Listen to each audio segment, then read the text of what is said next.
নিরীহ গ্রামবাসীদের বাড়িঘরে হামলা, মারধর, ভাঙচুর, লুটপাট এবং অগ্নিসংযোগ।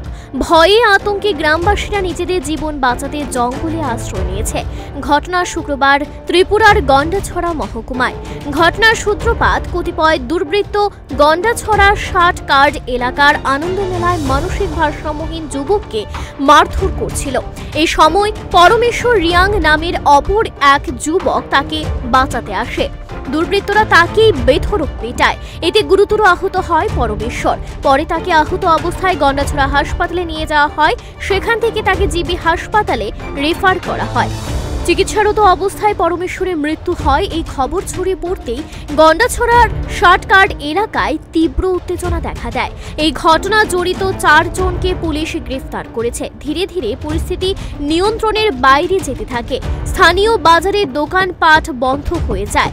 বলবৎ করা হয় ১৪৪ ধারা। নিরাপত্তা রক্ষী মোতায়েন করা হলেও ভয়ে আতঙ্কে অনেক পরিবার ঘর ছেড়ে জঙ্গলে আশ্রয় নেয়।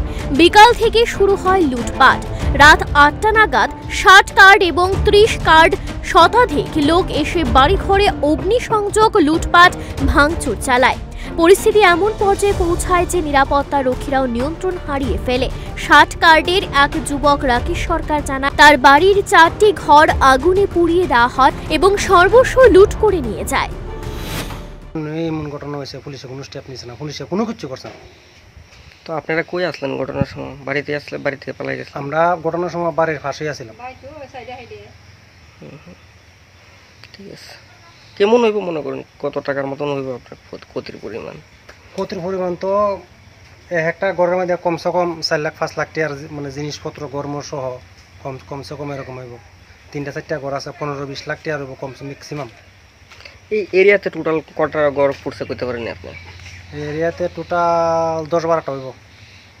১০-১২টা। এখন তো পরিস্থিতি একটু নিয়ন্ত্রণে না? এখন তো পরিস্থিতি নিয়ন্ত্রণ হয়। ঠিক আছে। গরু, ছাগল, হাঁস, মুরগ যা আছে সব লেগে গেছে।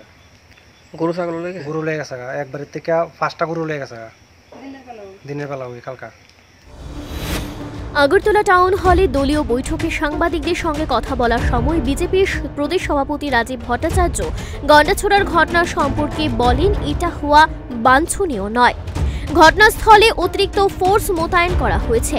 দলের মন্ত্রী নেতাদের একটি টিমও ঘটনাস্থলে পৌঁছে গিয়েছে। ক্ষতিগ্রস্তদের পুনর্বাসনের জন্য এইচডিএম এবং ডিএমকে নির্দেশ দেওয়া হয়েছে। এটা হওয়া বাঞ্ছনীয় না। তো সে ব্যাপারে গতকালকে রাত্রিবেলা আমার সঙ্গে স্থানীয় নেতৃত্বদের সঙ্গে কথা হয়েছে এবং আমাদের মাননীয় মুখ্যমন্ত্রীও সে ব্যাপারে সজাগ দৃষ্টি নিয়ে সেখানে খোঁজখবর রাখছেন। এডিশনাল ফোর্স পাঠানো হয়েছে এবং সেখানে যাতে শান্তি কায়েম হয় তার জন্য প্রচেষ্টা চলছে এবং আমাদের একটা টিম মাননীয় মন্ত্রীদের নেতৃত্বে বা পার্টির কার্যকর্তাদের, পার্টির নেতৃত্বদের নিয়ে সেখানে একটা টিম অতি দ্রুততার সঙ্গে পৌঁছাবে এবং সেখানে প্রশাসন স্তরে এসডিএম বা ডিএমকেও নির্দেশ দেওয়া হয়েছে। সেখানে যারা ক্ষয়ক্ষতি হয়েছে, ক্ষতিগ্রস্ত হয়েছে তাদেরকেও কিভাবে পুনর্বাসন করা যায়, কিভাবে সাহায্য সহযোগিতা করা যায় সে ব্যাপারে আমরা পদক্ষেপ নিচ্ছি। আমরা আমাদের মাননীয় মুখ্যমন্ত্রী সে ব্যাপারে সজাগ দৃষ্টি নিয়ে পদক্ষেপ নিই।